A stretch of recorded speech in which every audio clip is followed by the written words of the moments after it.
Welcome back to Bargaining in War. This lecture is on uncertainty over power and how that can lead to conflict. In previous lectures, we've explored uncertainty over the costs for war, and we've seen how that can also lead to conflict.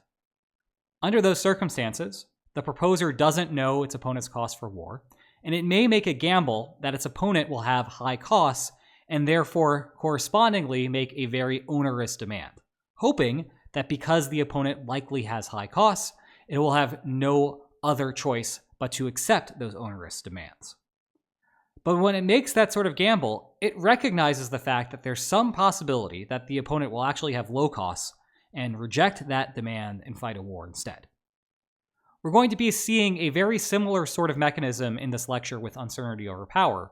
The difference, of course, is the source of the uncertainty, where here we're going to be looking at a situation where the proposer does not know whether it is relatively likely to win or perhaps relatively likely to lose. This is corresponding to the motivation that we looked at the beginning of the introduction to uncertainty, where I might not know how many tanks you have. And that is pertinent information for me deciding whether I should try to settle with you and how much I should be settling at. Because if you have more tanks, then you're more likely to win than if you have fewer tanks. So we're going to be looking at a very similar sort of mechanism again here with uncertainty over power as compared to uncertainty over the costs. We're going to see some subtle differences in this lecture. And as we progress through this course, we're going to see deeper and deeper differences between uncertainty over costs and uncertainty over power. Okay, with that introduction out of the way, let's get to the model. So first we need to write down the model, and then we can solve it. The game is going to look very similar to the binary source of uncertainty that we had with uncertainty over costs, where nature is going to begin the game by drawing either a P prime world or a P world, where P prime is greater than P. So P is A's probability of victory, and it can either be a larger probability or a smaller probability. Specifically, the P prime state of the world is going to be the case with probability Q, and the P situation is going to be the case with probability 1 minus Q. Just like before, A will not observe this draw, only B observes it. So B will know the relative distribution of power, A does not know its relative distribution of power. In the dark, A will make a demand, just like always, of X, some value between 0 and 1, where X is representing A's share of the settlement, and 1 minus X, the remainder, is therefore B's share of the settlement. Once more, A, when it makes this demand, does not observe nature's draw. So it does not know whether it's relatively in a better situation in the P prime world or in a relatively worse situation, the P world. It just has some prior belief of this Q1 minus Q distribution about what might be the case.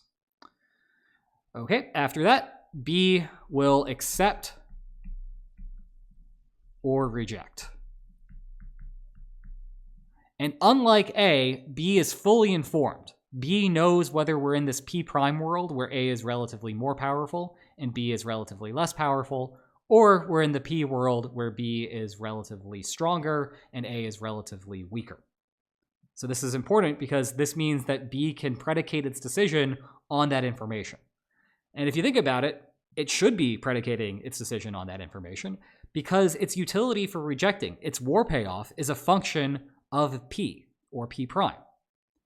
Its payoff for accepting, in contrast, is going to be just 1 minus X, regardless of whether the distribution of power is the P prime situation or the P situation. One important distinction between this source of uncertainty, uncertainty over power, and uncertainty over costs, is that here you'll notice that A's payoff for war is a function of whether we are in the P prime or P world. That was not the case with uncertainty over costs.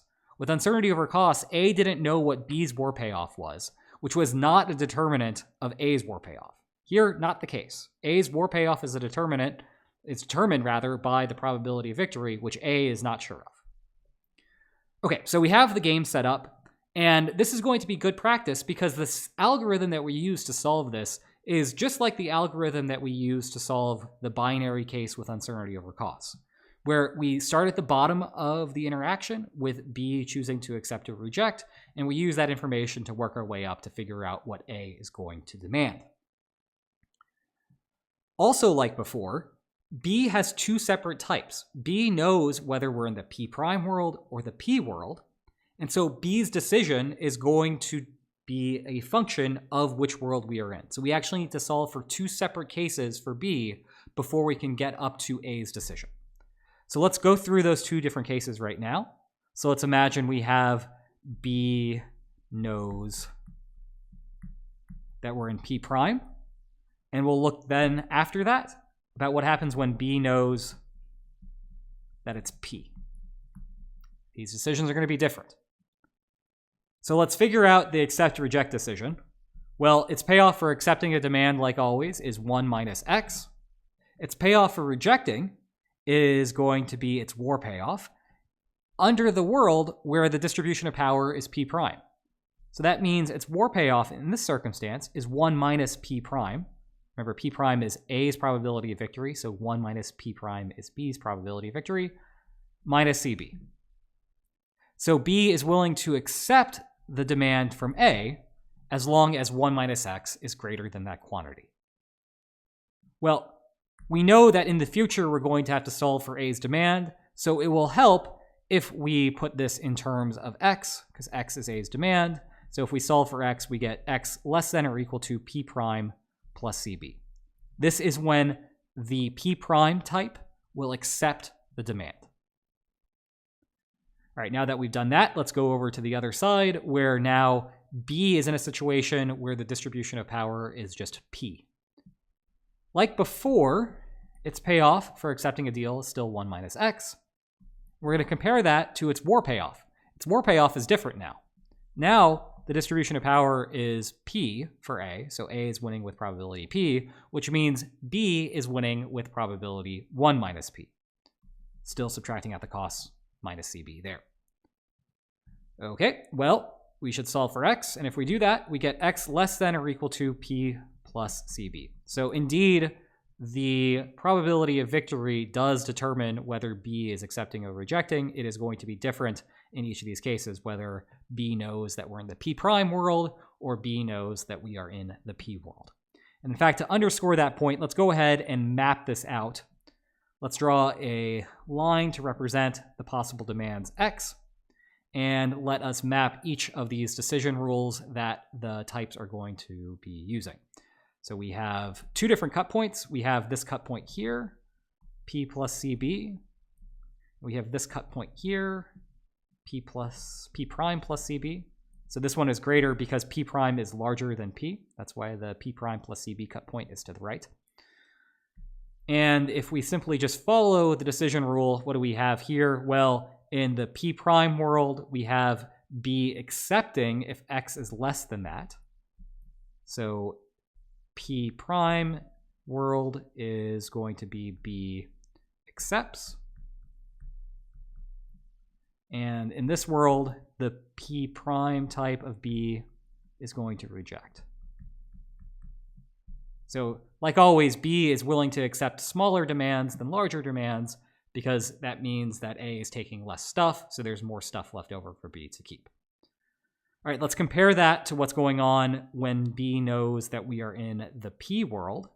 And we see that in this situation, the P type is going to accept here, and it's going to reject here. So you will notice that the P type of B is going to reject under more circumstances than the P prime type. The reason is that when the distribution of power is P, that means A is relatively less strong. And if A is relatively less strong, then B is relatively more strong. And so because B is stronger, it is more willing to fight a war. And it means then that A has to make smaller demands for B to be satisfied. So to recap here, if A were to demand something very small in that leftmost region, B will accept regardless of its private information. If B is going to be receiving a very large demand from A, then B is going to reject regardless of its type, regardless of the P prime versus P world, because the demands are just too onerous. And in this middle region here, between P plus CB and P prime plus CB, this is the situation where the P prime type is going to accept and the P type is going to reject. So the puzzle now for us is to figure out which of these demands is the best for A. Why is that? Well, we've solved for what's going on with B's decision. This thing is done. What's left is A's decision. What is A's optimal demand? Well, to answer that question, all we really need to do is figure out what A's utility is for any given demand, and then find the demand that maximizes its utility. Which means we just need to go through this graph here and think about every single possible demand all the way through, which, there are infinitely many of them, so it's not going to be too simple. And of those demands, which is going to be the best for A? Now, fortunately, because of the way we've drawn this out, we have put this into a few different baskets, so we just need to go through each of these baskets and figure out which is the best choice for A. Let's start in this region here, the leftmost region. So what happens if A demands X less than or equal to P plus CB? So like always, we're going to assume that B accepts when indifferent. All right, well, in that case, both accept. That implies that A's utility is just equal to the demand because it's going to be accepted regardless. And what do we see? Well, A's utility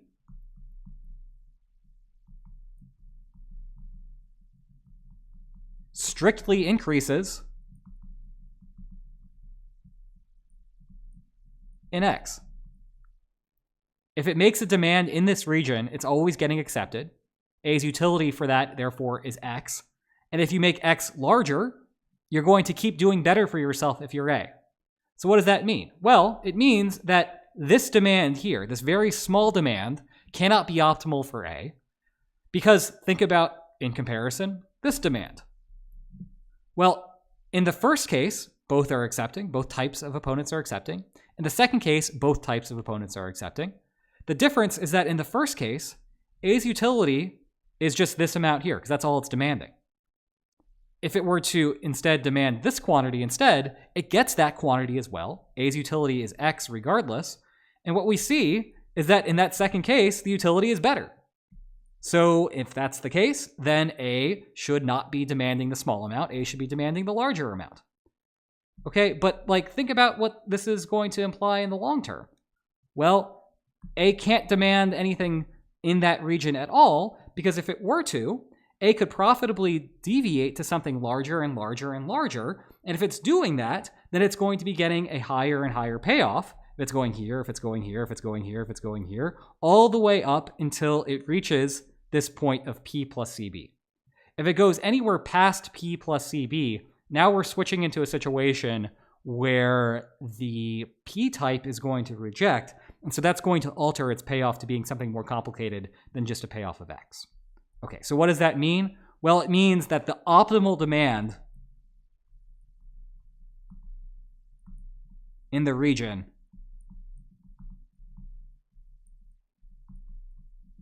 is X equal to this value here, P plus CB. So everything less than P plus CB is not optimal. P plus CB might still be optimal. And in fact, later we'll see that under some circumstances, that is the demand that A wants to make. Okay, great. Let's think about what happens if A demands X greater than P prime plus CB. So we've taken care of the leftmost region. Now let's figure out what's going on in this region here. Okay, well, in this region here, we have both types of B rejecting. And if both types of B are rejecting, then A is just getting its war payoff. So now we need to write out A's war payoff. So both reject.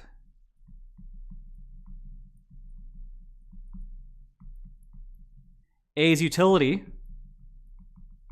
is its war payoff because both are rejecting. Well, what is that? Okay, this is going to require some thought. With probability Q, go all the way back up. Where are we here? With probability Q, we are in the P prime world. So A will win with probability P prime and pay its cost CA. And with probability 1 minus Q, we are in the P world. So it's going to win with probability P and still pay a cost of minus CA. All right, it looks like we can do a little bit of cleaning up of this function. So let's try to look at this like this. We can multiply out that Q here. So we get QCA plus, well, this is going to be a bit of a mess. Let's just keep, for right now, the 1 minus Q and P paired together. And then we'll have a minus CA and a plus Q CA. So I distributed this all the way through. So we have the 1 minus Q going to the P, and then I multiplied out the 1 minus Q times the CA here. And the reason I did that is because you'll notice that we have a QCA canceling out. Nothing else will cancel out, though, unfortunately. So this is just what we're going to be left with. We're going to be left with Q P prime plus 1 minus Q P minus CA. Okay, that's what its utility is. Notice that this is not a function of X, because regardless of the demand within the region, A is having the demand be rejected, and so it's always just getting a war payoff. Now, you will think that this is probably not going to be optimal for A. Any of these demands in this region here are not going to be optimal for A, simply because it's always fighting a war and it's never extracting any surplus. And you're right, that is going to be the case. However, we don't really know whether that's better or worse. This quantity here is better or worse than this quantity here. So if A is demanding the optimal offer in that first region, in that leftmost region, it's receiving a utility of P plus CB. We don't really see a clear comparison between this quantity and this quantity. So we can't really compare those two things yet. But we will be able to do a little bit more work and start making more comparisons if we consider the middle region here. So we're done with the rightmost region. Let's just consider the middle region, where now here we have the P prime type of B accepting and the P type of B rejecting. So let's look at if A demands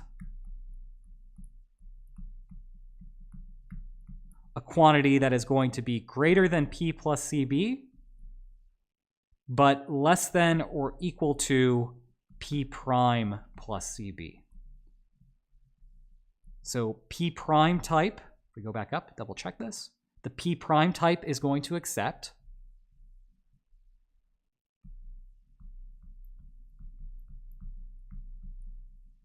Whereas the P type rejects.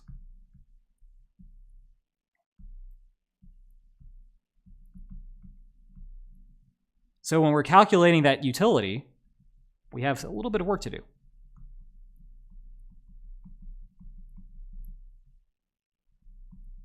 So with probability Q, we have the P prime type being realized, and that type is accepting. So A's utility for a demand being accepted is just X.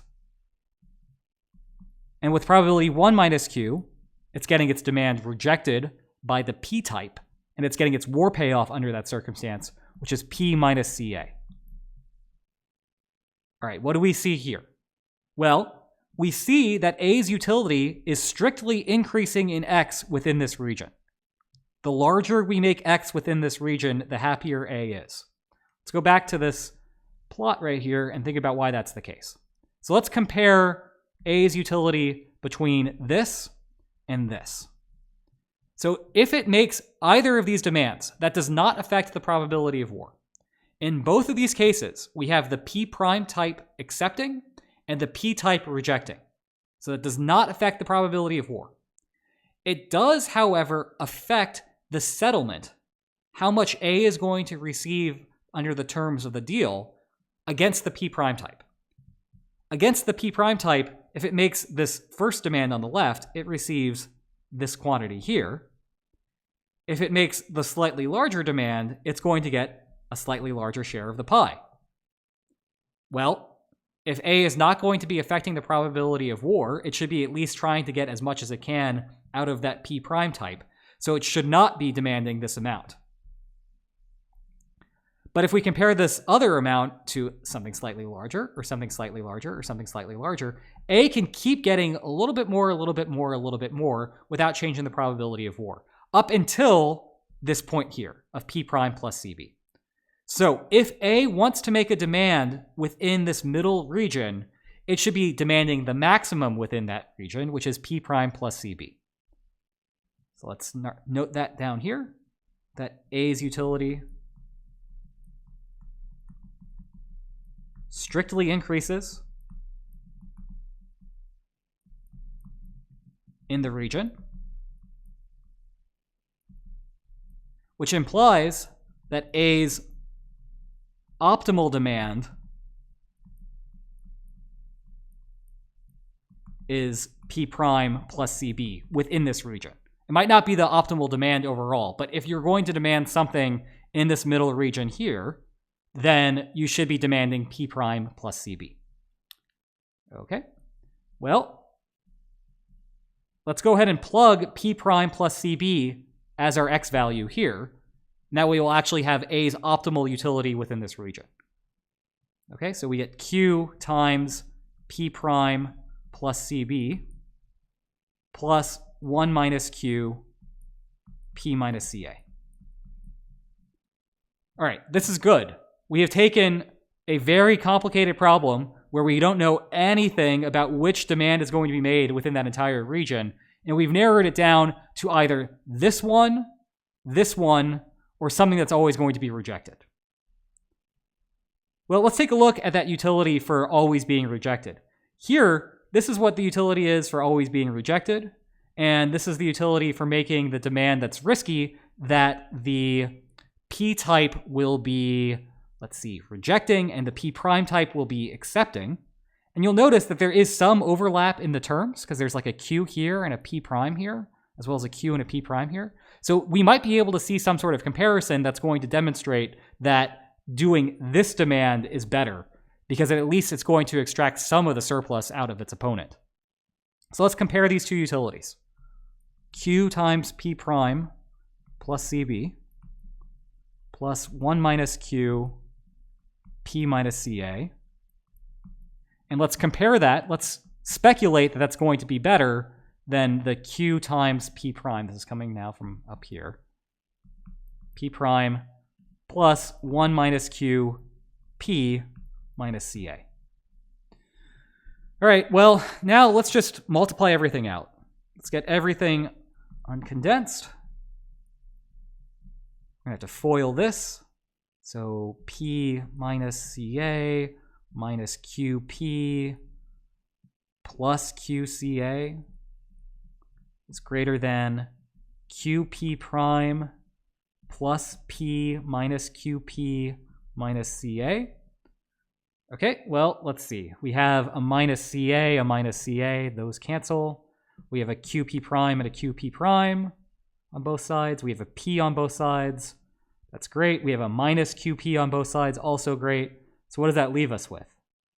Well, this term has gone completely away, and all we have left are two cost terms. We have a Q, CA plus CB greater than 0. Well, that statement's true. CA and CB are both positive values. We're multiplying it by a positive value. That is going to be greater than 0. So it does not make sense to make a demand that's always going to be rejected. You will not want to demand anything in this region here because it's always going to be rejected. And in contrast, you could make the optimal demand in this middle region of P prime plus CB. You'll still fight a war against the P type, but you'll at least extract surplus out of the P prime type. So that means we are left with just two possibilities. Either P plus CB is the optimal demand, or P prime plus CB is the optimal demand. So let's just compare those two. So if you make the demand of P plus CB, A's utility is this quantity. It's just equal to P plus CB. That's the safe demand that guarantees acceptance. And if it makes the risky demand, well, that's going to be the optimal risky demand here is this. So we need to compare that utility to P plus CB, right? This quantity here. We're comparing P plus CB to this quantity here. All right, so let's do that. Let's copy down this quantity here. So what do we have? We have Q P prime plus CB plus 1 minus Q P minus CA. This is the risky demand. Risky. And A, despite that risk, is willing to take it if that quantity is better than P plus CB. So this is still, again, the safe demand here. This is the same logic as the risk-return trade-off that we explored with uncertainty over costs, where it might be worth trying to put pedal to the metal and demand and extract a lot out of the situation where B doesn't have as much power, knowing that if B does have a little bit more power, B is going to reject. Getting that little bit of extra stuff might be worthwhile for A, and specifically it will be worthwhile if this inequality holds. All right, well, let's just multiply everything out and see if we can solve for Q, just like we did before. We solved for Q when we were looking at uncertainty over costs. Let's do the same thing here. So we get QP prime plus QCB plus FOIL this P minus CA. Let's see, minus QP plus QCA. Make that a little bit better there. QCA is greater than, well, fortunately, there's nothing to do there. It's just P plus CB. Sadly, none of this cancels except the P's. So we did get a little bit to clean up. But that's it. We're not getting any more to clean up. If we want to solve for Q, then we need to have all of the terms with Q on one side and all of the terms without Q on the other side. Here we have a CB and a CA as the only terms without the Q. We have 4 terms with Q on the left side. So let's just go ahead and move the CA to the other side. So we get CA plus CB. And let's also collect each of those Q values. So we have a Q times a P prime here. We have a Q times a negative P here. We have a Q times a CA here. And we have a Q times a CB here. So to finish things off, we just divide by this quantity. Now you might think to yourself, is this a positive value? Do we need to flip the inequality? Fortunately, we do not need to flip the inequality because CA is a positive value, CB is a positive value, and P prime minus P, remember P prime is larger than P, so this is also, the net of these two is also positive. So everything is positive, which means we just need to divide it off. CA plus CB in the numerator, and P prime minus P plus CA plus CB in the denominator. And what we're seeing again, just like before, is that we have this critical cut point on Q. CA plus CB over P prime minus P plus CA plus CB, where if Q is larger than that, then the risky demand is made in equilibrium. And if Q is less than that, then we have the safe demand being made in equilibrium. What that again, though, means is that some portion of the time, when A is relatively optimistic that can get away with making the large demand, we have the risk of war happening. So we have another explanation for war, still relying on uncertainty, but now uncertainty over power rather than uncertainty over costs. All right, that wraps up this lecture. Hope you enjoyed it. Hope to see you next time. Take care.